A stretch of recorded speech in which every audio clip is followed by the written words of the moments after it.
जय हिंद साथियों, बिहार पुलिस सिपाही की नई भर्ती 2025 के लिए आज हमारा प्रैक्टिस सेट नंबर 10वां चलेगा और इससे पहले ऑलरेडी 9 क्लास हो चुका है। अगर आप लोग नहीं देखे हैं तो इसी वीडियो के डिस्क्रिप्शन बॉक्स में प्लेलिस्ट का लिंक मिल जाएगा, तो वहां से आप लोग सभी वीडियो को देख सकते हैं।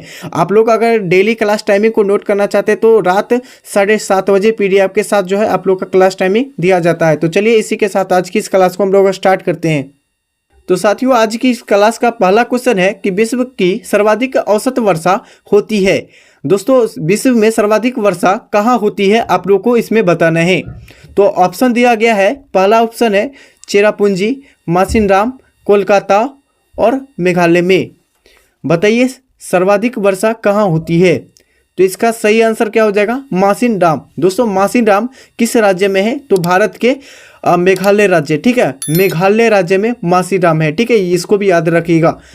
सब सर्वाधिक वर्षा कहाँ होती है, तो मासिनराम में। और भारत में सबसे कम वर्षा कहाँ होती है, तो लेह लद्दाख में, ठीक है, लेह में होती है। लेह कहाँ पड़ता है, तो लद्दाख में, ठीक है, लद्दाख में पड़ता है। इसको भी आप लोग ध्यान से याद रखिएगा, ठीक है।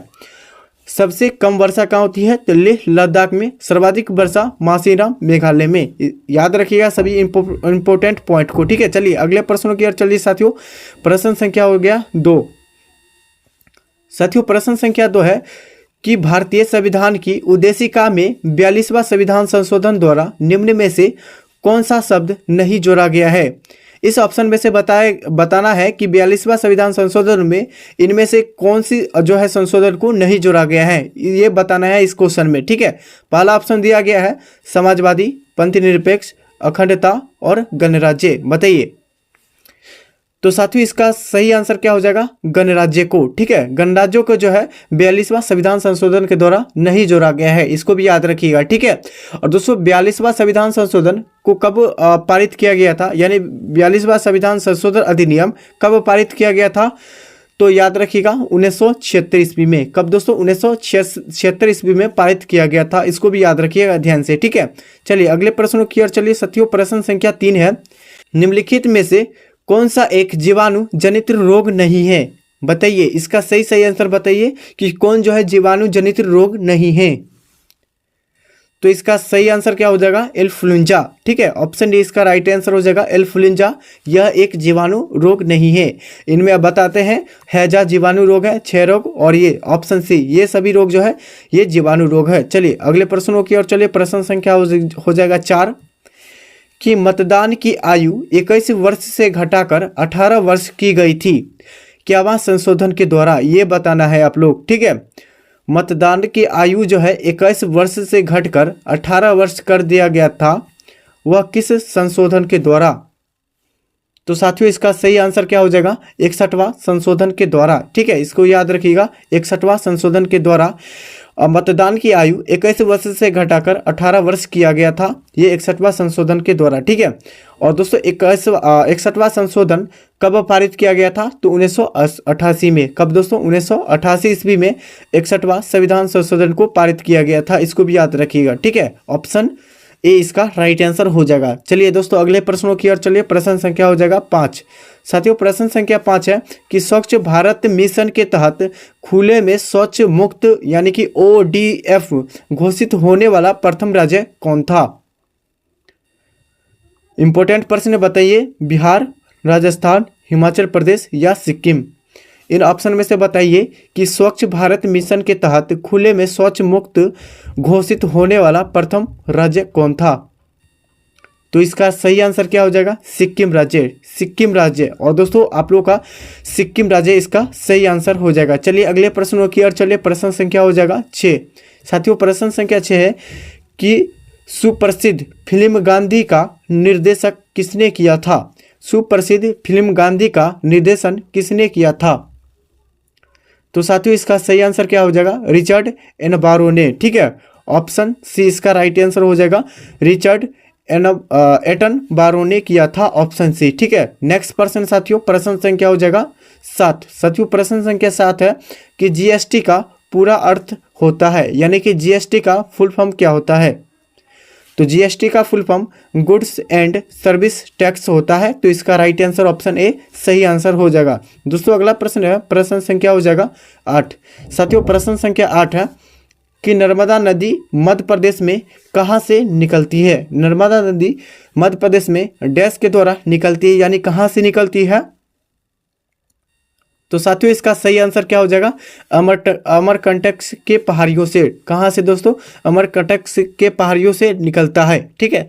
और मध्य प्रदेश का जीवन रेखा किस नदी को कहते हैं।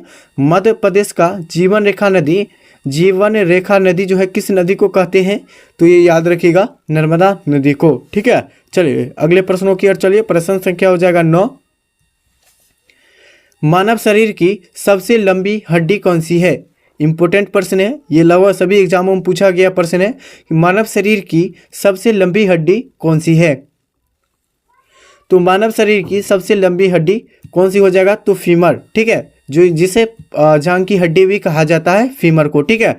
और मानव शरीर की सबसे मजबूत हड्डी, ठीक है, मजबूत हड्डी किस हड्डी को कहा जाता है, तो याद रखिएगा जेब्रा को हड्डी को, ठीक है, जेब्रा, ठीक है, जेब्रा के हड्डी को कहा जाता है मजबूत हड्डी। और सबसे पतली हड्डी कौन सी होती है, तो याद रखिएगा स्टेपीज, ठीक है, स्टेपीज होती है जिसे कान की हड्डी भी कहा जाता है। तो इन तीनों पॉइंट को आप लोग याद रखिएगा, ठीक है। चलिए अगले प्रश्न की ओर चलिए दोस्तों। प्रश्न से क्या हो जाएगा 10 कि हवाई जहाज के टायर में कौन सी गैस भरी जाती है।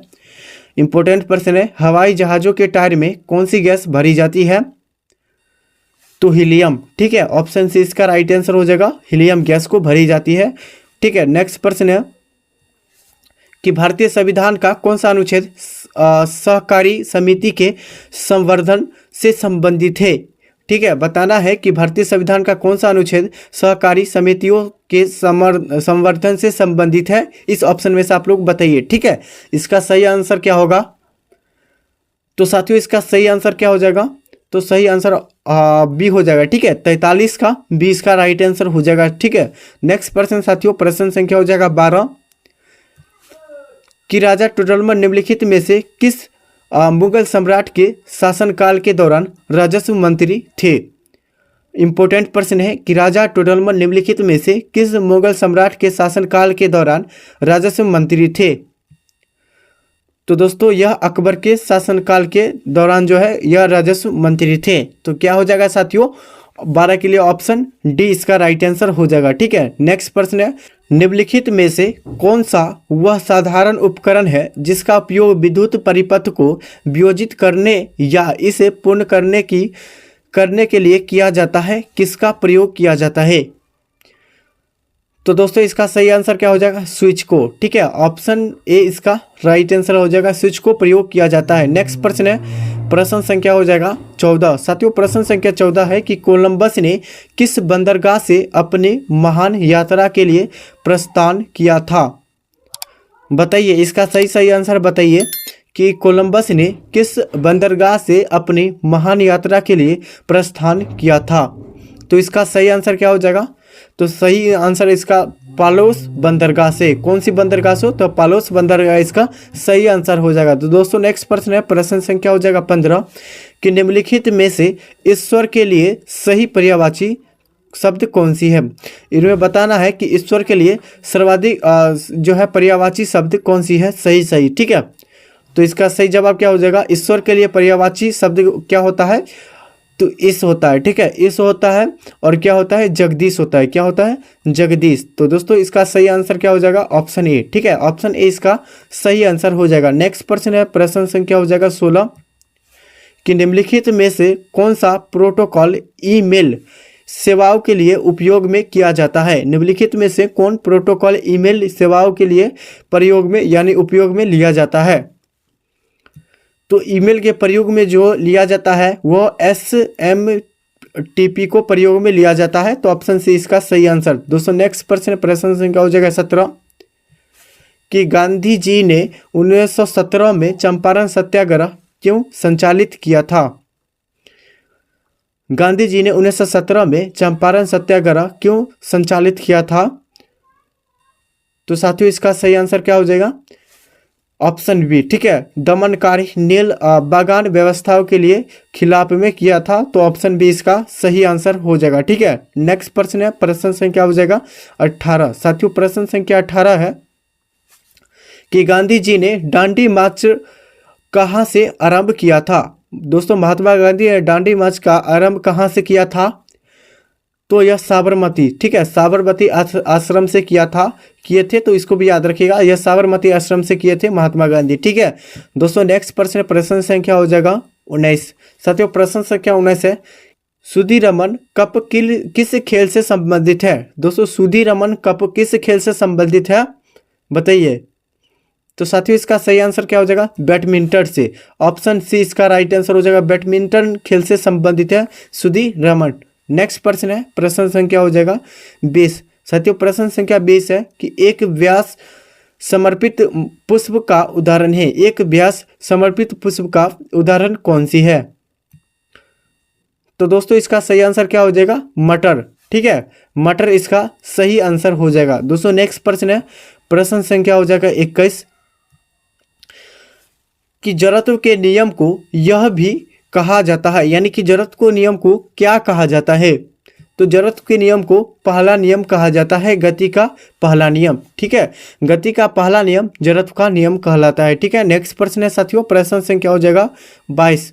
साथियों प्रश्न संख्या 22 है कि मानस टाइगर रिजर्व किस राज्य में स्थित है? मानस टाइगर रिजर्व किस राज्य में स्थित है? तो इसका सही आंसर क्या हो जाएगा? असम में। असम राज्य में मानस टाइगर रिजर्व स्थित है। ठीक है, नेक्स्ट प्रश्न है, सूक्ष्म जीवीय रोग का उदाहरण किसका स्थानांतरण लैंगिक संपर्क से होता है, क्या कहलाता है? तो इसका सही आंसर क्या हो जाएगा? सिफिलिस। ठीक है, सिफिलिस के कारण होती है। ठीक है, संपर्क के द्वारा होता है। दोस्तों नेक्स्ट प्रश्न है, प्रश्न संख्या हो जाएगा 24। साथियों प्रश्न संख्या 24 है, विश्व स्वास्थ्य दिवस 2022 की थीम क्या है? दोस्तों विश्व स्वास्थ्य दिवस 2022 का थीम क्या है? तो याद रखिएगा, इसका सही आंसर क्या हो जाएगा? Our planet our health. ठीक है, ऑप्शन ए इसका सही आंसर हो जाएगा। दोस्तों नेक्स्ट प्रश्न है, प्रश्न संख्या हो जाएगा 25 कि योजना आयोग को नीति आयोग कब स्थापित किया था? तो दोस्तों इसका सही जवाब क्या हो जाएगा? योजना आयोग को नीति आयोग कब स्थापित किया गया था? तो यह 2015 ईस्वी में। कब किया गया था साथियों? 2015 ईस्वी में। दोस्तों नेक्स्ट प्रश्न है, प्रश्न संख्या हो जाएगा 26 कि बेटी बचाओ बेटी पढ़ाओ का नारा कब दिया गया था? तो बेटी बचाओ बेटी पढ़ाओ का नारा 2015 में दिया गया था। ठीक है, किसके द्वारा? तो ये प्रधानमंत्री के द्वारा। किसके द्वारा दोस्तों?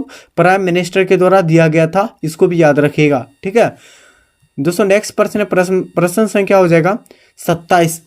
भाषाई आधार पर सर्वप्रथम किस राज्य का गठन हुआ है? बताइए, भाषाई के आधार पर किस राज्य को गठन किया गया है? तो याद रखिएगा आंध्र प्रदेश को। ठीक है, सबसे पहले आंध्र प्रदेश को भाषाई राज्य पर नाम राज्य का नाम दिया गया है। ठीक है, नेक्स्ट प्रश्न संख्या हो जाएगा 28 कि राष्ट्रपति का कार्यकाल कितने वर्ष का होता है? तो राष्ट्रपति का कार्यकाल केवल और केवल 5 वर्ष का होता है। तो ऑप्शन सी इसका सही आंसर हो जाएगा। दोस्तों नेक्स्ट प्रश्न है, प्रश्न संख्या हो जाएगा 29 कि बिहार में लोकसभा के लिए कितने सदस्य चुने जाते हैं? बिहार में लोकसभा के लिए कितने सदस्य को चुने जाते हैं? तो केवल 40 सदस्य को चुने जाते हैं। ठीक है, बिहार में राज्यसभा की सीटों की संख्या कितनी होती है? तो बिहार में राज्यसभा की सीटों की संख्या 16 होती है, याद रखिएगा। और आप लोग का अगर PDF डाउनलोड करना है तो टेलीग्राम चैनल को आप लोग ज्वाइन कर लीजिए।